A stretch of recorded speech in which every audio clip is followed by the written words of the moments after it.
en realidad siempre en mi casa he estado rodeada de artistas, de cierta manera, ¿no? Porque mi mamá era, bueno, no era, es, porque está viva, ¿no? Gracias a Dios, es restauradora y tenía muchos amigos escultores, pintores, intelectuales, ¿no? Entonces, de alguna manera sí he estado rodeada, digamos, de gente relacionada con el arte desde chica, ¿no? También, por otro lado, bueno, por la familia de mi papá, aunque mi papá siempre vivió fuera, ya vino a vivir al Perú después de muchos años, sí tenía también bastante familiares artistas, ¿no? Estaba, bueno, de hecho Ricardo Grau, el fauvista importantísimo, ¿no? Entonces sí tenía como ciertas referencias y de hecho tenía ese vínculo con el arte, ¿no? O sea, iba a la casa de mi abuela, que además vivía en París, entonces estaba llena de estos cuadros de Ricardo, que era su primo, entonces sí había, digamos, cierta relación con el arte en mi casa, ¿no? Entonces sí he visto, por ejemplo, trabajos desde muy chica de Juan Javier Salazar, que era amigo de mi mamá, conozco el trabajo de Salvador Velarde, por ejemplo, desde chica, aunque no es un trabajo bastante clásico, pero interesante, ¿no? Entonces sí tenía como vínculo con el arte desde chica. Entonces cuando decidí estudiar arte tampoco es que fue como, ¿no? ¿Por qué? O no hubo ningún problema, ¿no? Como hay, creo que en algunos casos, ¿no? En la mayoría. Sí.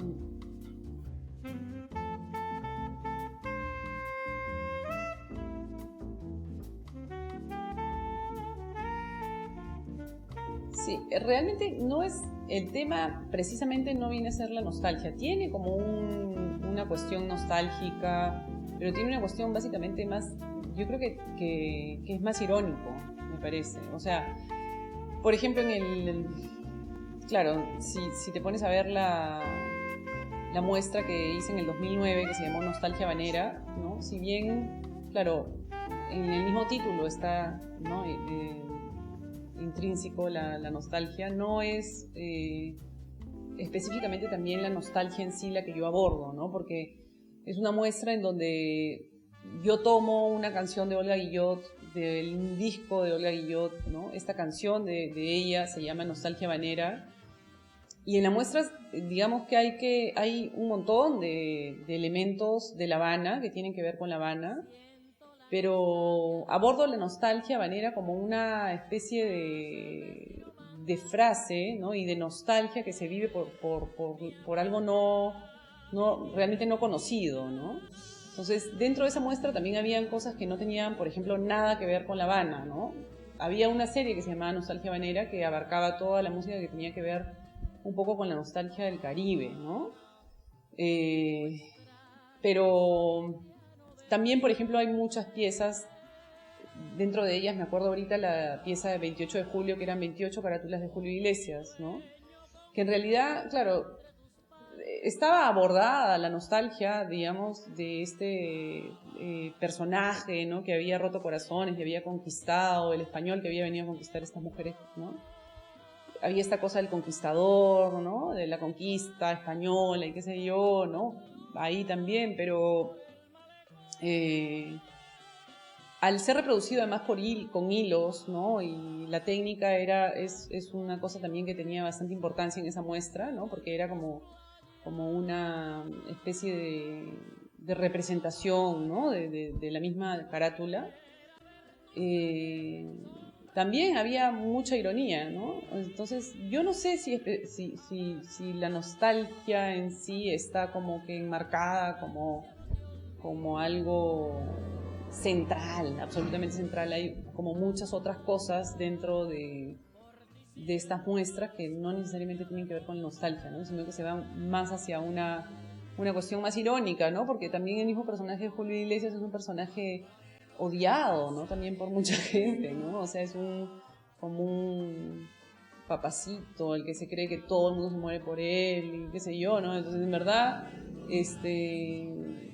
sí, la nostalgia habanera es como una frase, es como una nostalgia un poco ajena y absurda, ¿no? O sea, es como, no sé, es como me hace recordar como esta frase lágrimas de cocodrilo, ¿no? Un poco, ¿no? La nostalgia habanera por un sitio que además yo no conozco, ¿no? Que uno siente nostalgia ya de por sí, porque claro, políticamente hay una cuestión para sentir nostalgia y qué sé yo, ¿no? Pero hay muchos elementos más que no están solamente centrados en la nostalgia, ¿no?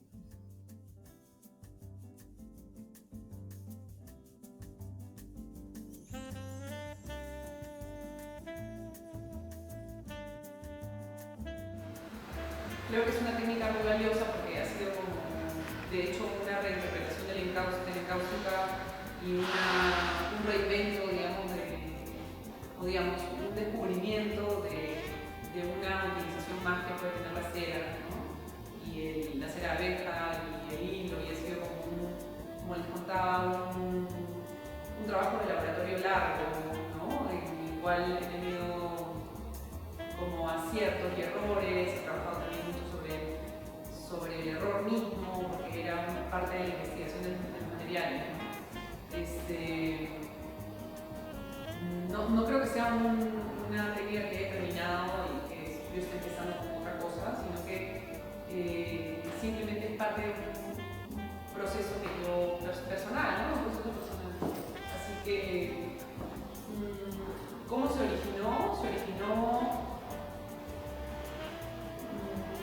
de hecho, me interesan mucho los mantos, paracas, los telares, todo eso es como que una cuestión que tenemos, digamos, los artistas peruanos, digamos, en nuestro disco duro, ¿no? O sea, de hecho, toda la textilería peruana es como muy rica y muy importante, ¿no? Entonces el hilo, de hecho, remite un poco a eso también, ¿no?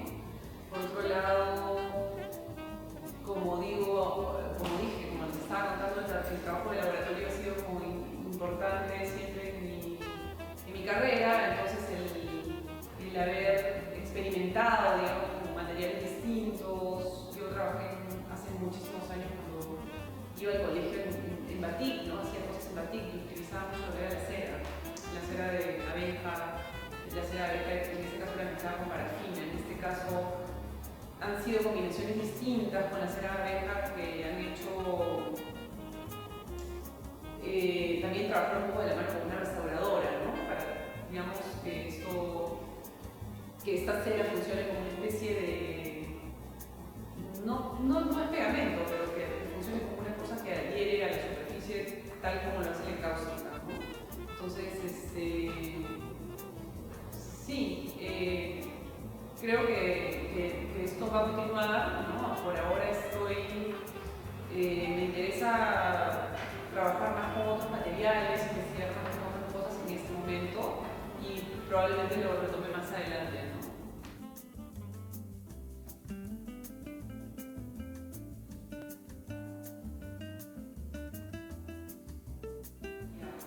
Claro, hay dos cosas bien determinadas en esta primera exposición, ¿no? Es la ausencia totalmente del paisaje, una imagen donde normalmente debe haber un paisaje y debe haber una referencia específica al lugar, tal como son estas postales de Estados Unidos, ¿no? Donde cada sitio, por más chiquitito que sea, tiene una postal que lo publicita, ¿no? Entonces, acá he eliminado cualquier vestigio de paisaje y he trabajado sobre caucho, que es un material negro y duro, resistente. Y en mi muestra anterior hice unos calados en caucho. Entonces, los calados sí había una cuestión de que la pared blanca completaba la imagen. Entonces había por ejemplo, una postal grande que era Greetings from the Hawaiian Islands, pero era con el calado es una sensación totalmente distinta, porque el blanco es algo que completa y como que hace contraste con la imagen. En este caso es un negro sobre negro, o sea, el grabado láser lo que hace es que el caucho, que uno piensa que es lo más negro que existe, es quemado, digamos, y lo que se convierte en más negro es la parte, digamos, de los textos, ¿no? Y te hace ver que sí se puede hacer más, puede haber más negro que el mismo caucho, ¿no? Entonces es un negro sobre negro. Entonces es esta ausencia del paisaje y esta ausencia de la referencia directa al lugar, ¿no? Son estas postales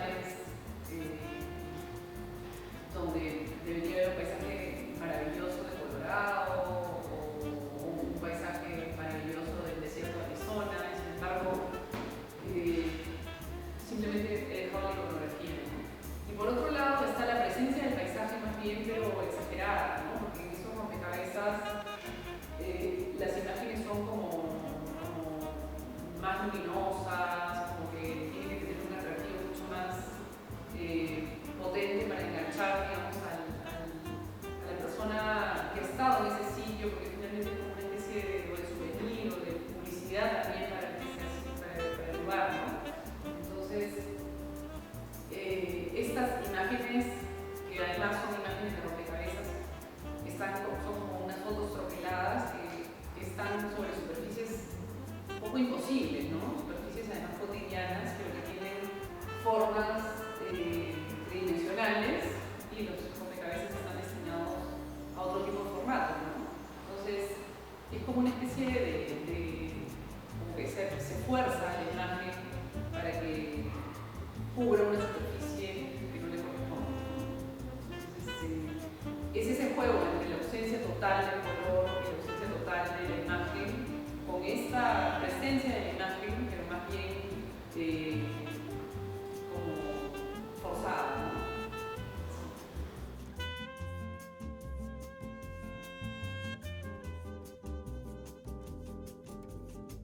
Se ha generado dentro del arte contemporáneo en el Perú un movimiento más importante, o sea, a partir de toda la información que hay en el mundo ya no es necesario viajar, ¿no? Antes había los artistas que vivían en París y que venían con esa tendencia de la abstracción, digamos, en los años 60, años 50, por ahí. Pero ahora es distinto, porque toda la información está a la mano, ¿no? Entonces todo como que ha cambiado, todo es mucho más rápido, están todas lo que son las redes sociales, la información es inmediata. Entonces todo esto también ha ocasionado que el Perú pues, se convierte Lima específicamente por ahora, ¿no? Se convierte en un sitio donde los artistas contemporáneos están haciendo cosas, digamos, muy parecidas a lo que se hace en los centros mundiales del arte, en Londres, ¿no? Entonces, en Berlín, ¿no? Entonces ya no es necesario, digamos, estar en otro lado como para poder hacer cosas tan contemporáneas, ¿no? Entonces, eso yo creo que ha generado una mirada diferente, ¿no? Para lo que está pasando ahora, ¿no? O sea, sí, de hecho hay un cambio radical, porque antes estábamos como mucho más escondidos, la información llegaba poco, tarde, nunca, la información estaba mal lista, la información era sinónimo de copia, ¿no? O de seguir estos paradigmas, ¿no? De otros lados, ¿no? De los centros importantes del arte, qué sé yo, ¿no? Entonces, en ese sentido, sí, ahora tenemos dos ferias de arte, ¿no? Hay, de hecho, el arte contemporáneo se sigue un rumbo distinto que, por ejemplo, yo veía cuando empecé a estudiar, ¿no? Entonces, sí, es interesante, ¿no? Vamos a ver qué acaba, o cómo sigue, ¿no? Porque eso genera también a la vez que el mercado local comience a mirar también hacia otro lado, ¿no? Entonces, eso, sí.